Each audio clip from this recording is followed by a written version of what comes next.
Nicolas Gosset, bonsoir. Vous êtes chercheur à l'Institut Royal de Défense en Belgique. Question qu'on se pose ce soir, le nucléaire civil est-il cette fois vraiment en passe de devenir une arme de guerre?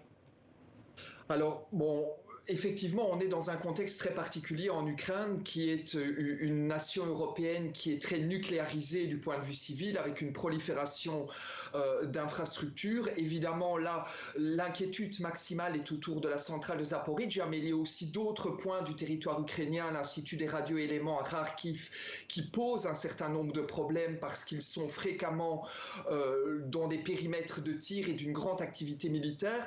Donc, pour revenir à la question que vous me posez, Madame, effectivement, on voit qu'il y a une double dimension à la menace nucléaire dans cette guerre depuis le début.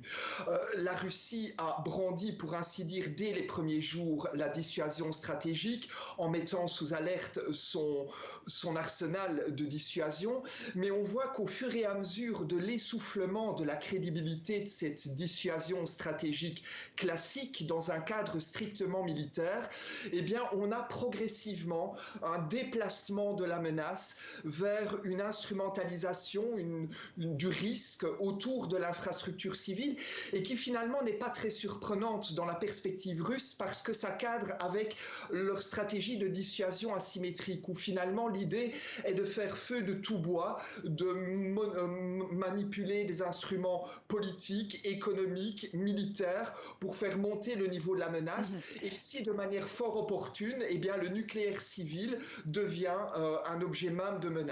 Alors, Kiev et Moscou se renvoient à la responsabilité de ces frappes depuis le début. Qui a le plus à gagner, qui a le plus à perdre?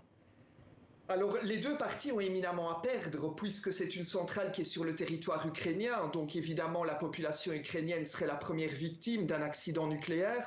Mais n'oublions pas que dans les territoires qui sont aujourd'hui occupés par la Fédération de Russie, 1/5 de l'Ukraine, eh bien, ils seraient directement concernés par les retombées radioactives qui émaneraient d'un accident de cette centrale. Donc, en fait, au point de vue du risque, eh bien, il est imminent pour les deux parties.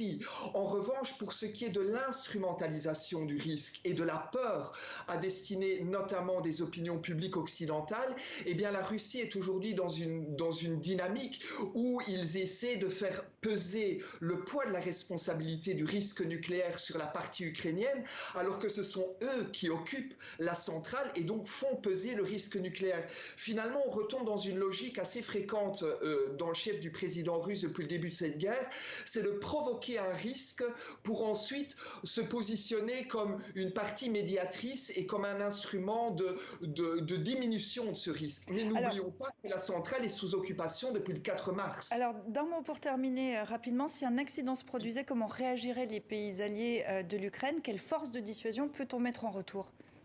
Alors on n'est pas dans une logique de dissuasion stratégique classique puisqu'il ne s'agirait pas d'une réponse de bombe à bombe. Donc effectivement on est dans une zone grise et c'est d'ailleurs la raison pour laquelle c'est exploité par la Russie. Votre journaliste parlait fort à propos de la notion de bombe sale, mais évidemment cette notion de bombe sale elle n'est pas reprise dans le corpus de la dissuasion stratégique de l'OTAN. Donc on ne peut pas imaginer qu'il y aurait une réponse de type nucléaire à un accident nucléaire dont en plus il faudrait imputer les causes et les origines. Donc il faut absolument se prémunir de cela en permettant un travail de contrôle de l'Agence de l'énergie atomique. Et c'est prévu normalement cette semaine. Merci beaucoup Nicolas Gosset pour cette analyse. Merci à vous. Et voilà ce que l'on pouvait dire ce soir sur cette guerre en Ukraine.